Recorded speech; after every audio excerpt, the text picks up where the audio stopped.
সবচেয়ে শকিং বা সবচেয়ে ডেঞ্জারাস নিউজ হচ্ছে এইখানে, যখন যেহেতু এটা হসপিটাল, এইখানে হচ্ছে গিয়ে ফ্রেশ কোনো ডেড বডি আসলে যেটা মেয়েদের ছিল সেটার সাথেও তার পর্নোগ্রাফি শ্যুট করতো, করার পরে সেটার মধ্যে তারা ওই কলেজে পড়ুয়া মেয়েদের চেহারা লাগিয়ে ছেড়ে দিত আর ওইটা তাড়াতাড়ি বিক্রি হইতো। কলকাতা বা পশ্চিমবঙ্গের ঠিক এই জায়গায় অবস্থিত আরজেকার মেডিকেল কলেজ অ্যান্ড হসপিটাল। ঘটনা 2016 সালের। আরজেকার মেডিকেল কলেজ বা হসপিটালে একজন কোক বা রাঁধুনি কাজ করত, যার নাম ছিল সঞ্জয় রয়। তখন তার ফ্যামিলিতে ছিল তার মাদার, সিস্টার আর ছিল তার ওয়াইফ। সঞ্জয় রয় সাধারণত আর্নিংয়ের জন্য এই কলেজে কোক বা রাঁধুনি হিসেবে কাজ করত। হঠাৎ করে একদিন কাজ করতে করতে সে কাউকে কিছু না বলেই গায়েব হয়ে যায়। তো একজন কোক বা রাঁধুনি গায়েব হয়ে গেছে তেমন কেউ পাত্তা দেয় নাই। ঠিক তার 3 বছর পরে 2019 সালে সে সিভিক ভলেন্টিয়ার জয়েন করে। এই ভলেন্টিয়ারের সে ছিল মূলত ডিজাস্টার ম্যানেজমেন্টে, কিন্তু সে অনেক বেশি কানেকশন ইউজ করে ঘুষ টুস দিয়ে ডিজাস্টার ম্যানেজমেন্ট থেকে নিজের পরিবর্তনটা সে ওয়েলফেয়ার ম্যানেজমেন্টে করে ফেলে। কারণ ওয়েলফেয়ার ম্যানেজমেন্টের আন্ডারে অনেক হসপিটালও আসে, আর হসপিটালের মধ্যে বেতনের বাইরেও অনেক বেশি অতিরিক্ত ইনকাম হয়। ব্যাড পাইয়ে দিয়ে, ডাক্তারদের সিরিয়াল লাগিয়ে দিয়ে, ওষুধ কোম্পানির সাথে কোলাবোরেশন করে বিভিন্নভাবে অনেক বেশি ইনকাম আলগাভাবে হয় আর কি। তো সঞ্জয় রয় এই হসপিটালে থাকাকালীন 1 বছরের মধ্যে সে হসপিটালে তার পরিচিতি বেড়ে যায়। হসপিটালের সবাই তাকে চিনে, সেও হসপিটালের সবাইকে চিনে।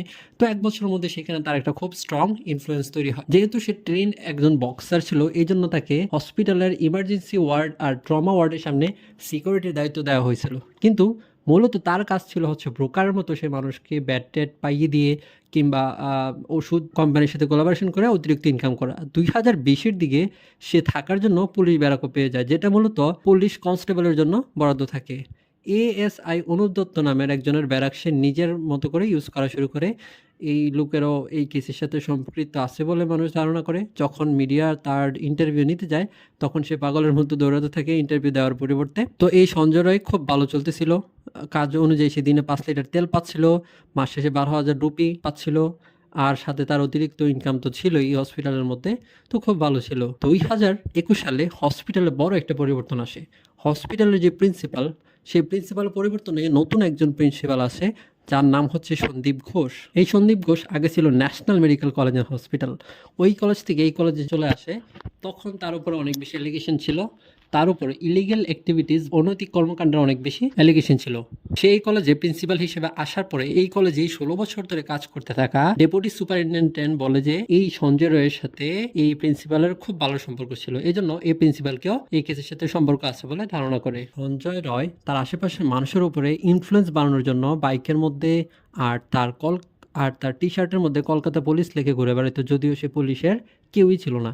কিন্তু আশেপাশের মানুষের মধ্যে সিভিক ভলেন্টিয়ার নাকি পুলিশ, এটা তোর যাচাই করার কোনো ইচ্ছা থাকে না বা ছিল না।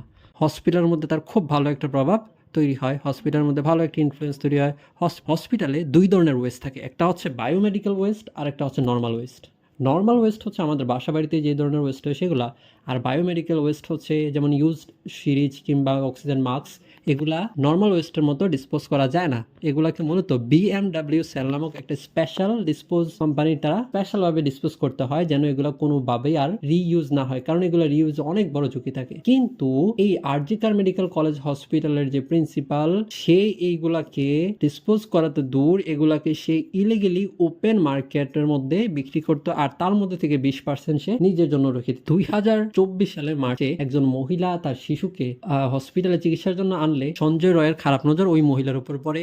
সে ওই মহিলাকে অনেকভাবে সাহায্য করে, ইভেন নিজের টাকা দিয়ে সে মহিলাকে ওষুধও কিনে নেয়। কিন্তু সে খুব চালাকির সাথে ওই মহিলার প্রেসক্রিপশন থেকে তার নাম্বারটা নিয়ে নেয়। রাতের বেলা গিয়ে ওই মহিলাকে ব্যাক টু ব্যাক অনেক আজে বাজে মেসেজ দেওয়া শুরু করে। এক পর্যায়ে সে থ্রেট দেওয়া শুরু করে যে যদি তার সাথে দেখা না করে তাহলে তার উপর সমস্যা হবে। পরে ওই মহিলা খুব বেশি হ্যারাসমেন্টের শিকার হওয়ার কারণে সে তখনকার কলকাতায় যে পুলিশের হেডকোয়ার্টার ছিল, লালবাজার কলকাতা পুলিশ, ওই হেডকোয়ার্টারে গিয়ে সঞ্জয় রয়ের নামে কমপ্লেন করে দেয়। কমপ্লেন করে দিলে সঞ্জয় রয়কে ডাকিয়ে নেওয়া হয়। নেওয়া হলে তার ফোন চেক করা হয়, তার কল রেকর্ড চেক করা হয়, তার মেসেজ চেক করা হলে মেসেজ এবং কল রেকর্ডে ওই মহিলার অ্যালিগেশন সব সত্য প্রমাণিত হয়। তো সেই হিসেবে তার উপরে ইন্ডিয়ার যে ব্যানার কোড সেটা লাগার কথা ছিল, তার উপর শাস্তি হওয়ার কথা ছিল। তার যে সিভিক ভলেন্টিয়ারের পোস্ট সেটা থেকেও সে সরে যাওয়ার কথা ছিল, কিন্তু জানি না কেন, কোন কারণে তার উপর কোনো ধরনের লই অ্যাপ্লাই হয় না, তার উপর কোনো কেসই হয় না। তাকে নর্মালি চলে আসতে দেওয়া হয়, তার চাকরি থেকে বরখাস্ত করা তো অনেক দূরের ব্যাপার। কিন্তু সিভিক ভলেন্টিয়ার হওয়ার জন্য সবচেয়ে বড় শর্ত হলো যে সিভিক ভলেন্টিয়ার হবে তার কোনো প্রিভিয়াস ক্রিমিনাল রেকর্ড থাকতে পারবে না। কিন্তু এই সঞ্জয় রয়ের নামে তো আগেই ক্রিমিনাল রেকর্ড ছিল, তার ওয়াইফ তার নামে ডোমেস্টিক ভায়োলেন্সের রেকর্ড ছিল, কিন্তু তবুও সে সিভিক ভলেন্টিয়ার হয়ে গেছিল। আমাদের আজকের যে ভিকটিম মৌমিতা দেবনাথ, সে ছিল মূলত আরজিকর মেডিকেল কলেজ হসপিটাল থেকে এমবিবিএস কমপ্লিট করার পরে এখানে সে এমএস বা এমডি করতেছিল, তাকে নিয়ে ছিল। তাদেরকে রেসিডেন্সিয়াল ডক্টর বলা হয়। কলকাতা রেসিডেন্সিয়াল ডক্টরদের অবস্থা খুবই খারাপ হয়, কারণ তাদেরকে অনেক বেশি কাজ করানো হয় হসপিটালের মধ্যে। তাদের খাওয়া, তাদের পড়া, তাদের ঘুম হসপিটালেই হয় বলে তাদেরকে রেসিডেন্সিয়াল ডাক্তার বলা হয়। সে ছিল তার বাবা মার একমাত্র সন্তান। তার বাবা খুবই গরিব ছিল, তাকে টেইলরিং করিয়ে পড়িয়েছিল। পুরো ফ্যামিলি অপেক্ষায় ছিল যে সে কবে তার ডাক্তারি পড়া শেষ করবে। ওইদিকে 8ই অগাস্ট 2024 সালে সঞ্জয় রয় তার কলিগের কোনো আত্মীয়কে হসপিটালে এডমিট করানোর জন্য দিনের বেলা প্রবেশ করে। তো সেই দিনের বেলা যখন প্রবেশ করে, সিসিটিভি ফুটেজ থেকে দেখা যায় সে সেদিন মৌমিতা দেবনাথকে বিভিন্ন ফ্লোরে বা বিভিন্ন রুমে ফলো করে। সে তার কলিগের আত্মীয়কে হসপিটালে এডমিট করানোর পরে হসপিটাল থেকে বের হয়ে যায়। রাত প্রায় 11টা নাগাদ সে আবার হসপিটালের মধ্যে গেলে সে জানতে পারে যে তার যে কলিগের আত্মীয়, ওই আত্মীয়র সার্জারি ঠিক হয় হচ্ছে রাত 1টার সময়। সে কি করে, তার কলিগকে হসপিটালের বাউন্ডারির পিছনে নিয়ে গিয়ে সেইখানে দুজন মিলে ইচ্ছা মতো অ্যালকোহল পান করতে থাকে। অনেকক্ষণ অ্যালকোহল পান করার পর যখন তারা কমপ্লিটলি ড্রাঙ্ক, দুজন মিলে বাইক দিয়ে ওই হসপিটাল থেকে কিছুটা দূরে একটা জায়গায় যায়। ওইখানে তার কলিগের কোনো কাজ থাকে। কলিগ তার কাজের ভিতরে গেলে সঞ্জয় রয় ওইখানেই দাঁড়িয়ে রাস্তা দিয়ে পাস করা মহিলাদেরকে হ্যারাসমেন্ট করা শুরু করে দেয়। তো তার বন্ধুর কাজ শেষে যখন আবার তার কাছে আসে, সে ততক্ষণে কোনো এক মহিলাকে কল দিয়ে তাকে টাকা খাইয়ে ওই মহিলা থেকে পর্নোগ্রাফি বা অ্যাডাল্ট কন্টেন্ট নিয়ে আসে। সে তার বন্ধুকে বা কলিগকে উবারের মাধ্যমে বাইকে করে পাঠিয়ে দেয়, আর সে নিজে হসপিটালের দিকে রওনা দেয়। রাত তখন প্রায় 2টা থেকে 2:30 বাজে। সে হসপিটালের দিকে রওনা দেয়। আর আমাদের যে ভিকটিম আজকের মৌমিতা দেবনাথ, তার ছিল ওই দিন 36 ঘন্টার শিফট। সে তার কাজ শেষে রাত প্রায় 2টা বাজে সে তার বাবা মার সাথে কথা বলে ফোনে। তারপর তার খিদা লাগলে সে তার জুনিয়র 2 বন্ধুকে কল দিয়ে বলে যে তারা বাহির থেকে ফুড অর্ডার করবে। তারপর তারা সেমিনার হলে টিভি ছিল, ওই হলে বসে খেলা দেখতে দেখতে তারা খাবার খাবে। তো যেই কথা সেই কাজ, তারা 3 জন মিলে বাহির থেকে ফুড অর্ডার করে। তারপর তারা নিরাজ চোপড়া নামক কোনো প্লেয়ারের খেলা দেখার জন্য সেমিনার হলে যায়। সেখানে বসে তারা খাবার খায়ও টিভি দেখে। এক পর্যায়ে তাদের খাওয়াও শেষ হয়, ম্যাচও শেষ হয়। শেষ হলে মৌমিতার 2 বন্ধু সেমিনার হল থেকে চলে যায়, আর মৌমিতা ওইখানেই বসে পড়তে শুরু করে। রাত প্রায় 3টা নাগাদ হসপিটালের কোনো স্টাফ সেমিনার হলের দিকে গেলে সে মৌমিতাকে ওইখানে রেড ব্ল্যাঙ্কেট গায়ে জড়িয়ে শুয়ে থাকতে দেখে। কারণ তখন স্লিপ রুমে মূলত পলিসোমোগ্রাফি টেস্ট চলতেছিল, এই কারণে সে এই সেমিনার হলেই ঘুমিয়ে পড়ে। সে স্লিপিং রুমে ঘুমাতে পারে না। ওইদিকে 3:50-এর দিকে প্রায় সঞ্জয় রয় হসপিটালে প্রবেশ করে। বিষয়টা এমন না যে সে হসপিটালে প্রবেশ করলো আর আর আমাদের ভিকটিমকে দেখতে পেলো, তারপর তার সাথে অ্যাটাক করা শুরু করে দিল। বিষয়টা একদমই এমন ছিল না। সে পুরো হসপিটাল জুড়ে তার শিকার খুঁজতে থাকে। সে বিভিন্ন ফ্লোরে বিভিন্ন অপারেশন থিয়েটারে, বিভিন্ন টেস্ট ডিপার্টমেন্টে গিয়ে নিজের শিকার খুঁজতে থাকে, কিন্তু সে কোথাও কাউকে পায় না। ফাইনালি সে সেমিনার হলের সামনে গিয়ে সেমিনার হলের ভিতরে সিসিটিভি ফুটেজ থেকে দেখা যায় 4:03-এ সে সেমিনার হলে প্রবেশ করে। ওইখানে আমাদের ভিকটিম ছিল। এটা হচ্ছে তার real life footage, CCTV footage. যখন সে সেমিনার হলে গিয়েছিল তখন তার গলার চারপাশে একটা ব্লুটুথ ইয়ারপিস ছিল। যাওয়ার পরপরই সে মৌমিতার উপর অ্যাটাক করে দেয়। মৌমিতাকে ইচ্ছে মতো জখম করে। 9 আগস্ট 2024 পোস্টমর্টম রিপোর্ট অনুযায়ী 4:03-এ সে সেখান থেকে বের হয়, আর 15 মিনিট ভেতরে ছিল। যেহেতু সেমিনার হল টিচেস দেওয়ার জন্য কাজ হয়, আর সেমিনার হল হচ্ছে সাউন্ড প্রুফ, এই জন্য মৌমিতার চিৎকার বা চেঁচামেচি ওই হল থেকে একটু বাইরে আসে নাই। প্রায় 4:40-এ সে সেমিনার হল থেকে রিল্যাক্সে বের হয়ে যায়। বের হওয়ার পরে সে নিজের ব্যারাকে গিয়ে সে একদম কোনো টেনশন ছাড়া, কোনো অপরাধ বোধ ছাড়া নিজের ব্যারাকে গিয়ে সে ঘুমিয়ে পড়ে। সকালবেলা 6:20-এ হসপিটালের কোনো স্টাফ সেমিনার হলে গেলে মৌমিতার মরদেহ দেখতে পেলে সে চিৎকার চেঁচামেচি শুরু করে দেয়। তখন হসপিটালের অন্যান্য ডাক্তাররা নিজেদের কাজ ছেড়ে সেমিনার হলে চলে আসে। তখন সবার ফিঙ্গারপ্রিন্ট অ্যান্ড ফুটপ্রিন্ট ওইখানে পড়তে শুরু করে। আর তখন ওইখানে যত এভিডেন্স ছিল সবগুলার একদম 12টা বেজে যায়। তখন হসপিটালের একজন স্টাফ, হসপিটালের প্রিন্সিপাল সন্দীপ ঘোষকে কল দিয়ে খবর জানালে তার বাসা কাছে হওয়া সত্ত্বেও সে 1 ঘন্টা সময় পরে সে হসপিটালে আসে। সে নিজে আগে কোনো পুলিশকে না জানিয়ে সে আগে নিজে এসে ওই জায়গা পরিদর্শন করে, তারপর পুলিশকে খবর দেয়।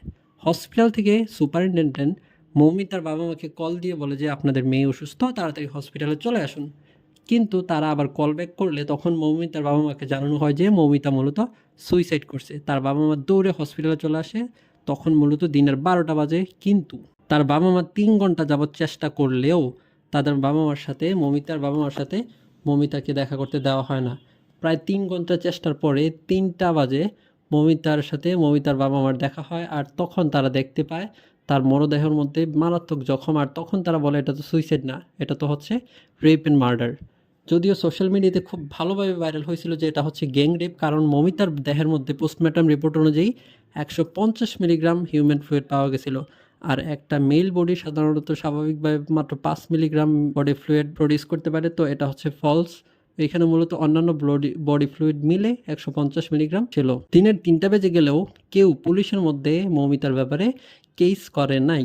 পরে মৌমিতার বাবা মা নিজে বাদী হয়ে পুলিশের কাছে এই ব্যাপারে কেস করে, আর তখন পুলিশ এসে ইনভেস্টিগেশন শুরু করে। ক্রিমিশনের জন্য বা হিন্দুদের রীতি অনুযায়ী মৌমিতার দেহ পুরানোর জন্য শ্মশানে পাঠালে সেইখানে আরও অলরেডি 3টা লাশ পুরানোর জন্য সিরিয়াল ছিল, কিন্তু কোনো এক কারণে মৌমিতার লাশটাকে 4 নম্বর থেকে 1 নম্বরে নিয়ে আসে এবং তার লাশটাকে আগে পুড়ে ফেলে। আর তখন মানুষের মধ্যে বিশাল প্রতিবাদের দেখা দেয়, আর তখন সরকার বাধ্য হয়ে পুলিশকে বলে যে এই কেসটাকে যেন তারা খতিয়ে বা ভালোভাবে ইনভেস্টিগেশন করে। তখন পুলিশ সিসিটিভি ফুটেজ থেকে শুরু করে, মানুষকে ইনকোয়ারি থেকে শুরু করে ঠিকঠাকভাবে যখন কেসটাকে করতে শুরু করে, তখন তারা সিসিটিভি ফুটেজ চেক করে। সিসিটিভি ফুটেজ, যদিও সেমিনার হলে কোনো সিসিটিভি ক্যামেরা ছিল না, সেমিনার হলে যাওয়ার পথে ওইখানে হলরুমে সিসিটিভি একটা ছিল, সেটা চেক করে তারা দেখে যে 4:03 দিকে সঞ্জয় রয় সেমিনার হলে প্রবেশ করে।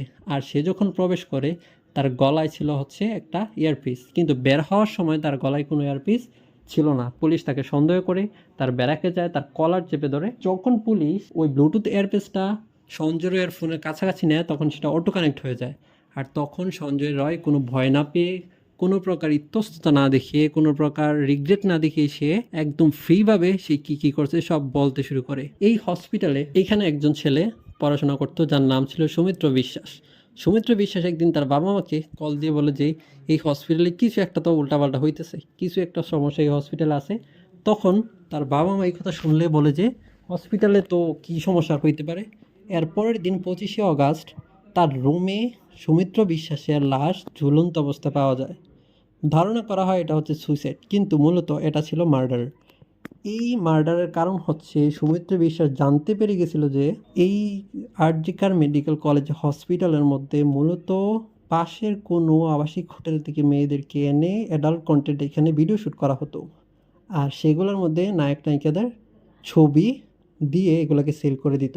সবচেয়ে শকিং বা সবচেয়ে ডেঞ্জারাস নিউজ হচ্ছে এইখানে, যখন যেহেতু এটা হসপিটাল, এইখানে হচ্ছে গিয়ে ফ্রেশ কোনো ডেড বডি আসলে যেটা মেয়েদের ছিল সেটার সাথেও তার পর্নোগ্রাফি শ্যুট করতো, করার পরে সেটার মধ্যে তারা ওই কলেজে পড়ুয়া মেয়েদের চেহারা লাগিয়ে ছেড়ে দিত, আর ওইটা তাড়াতাড়ি বিক্রি হইতো। তো সৌমিত্র বিশ্বাসের গার্লফ্রেন্ডের সাথে এমন ঘটনা ঘটলে সৌমিত্র বিশ্বাস যখন এই ব্যাপারে জেনে যায়, তখন তাকে মার্ডার করা হয়, আর তার মার্ডারকে সুইসাইড হিসেবে চালিয়ে দেওয়া হয়।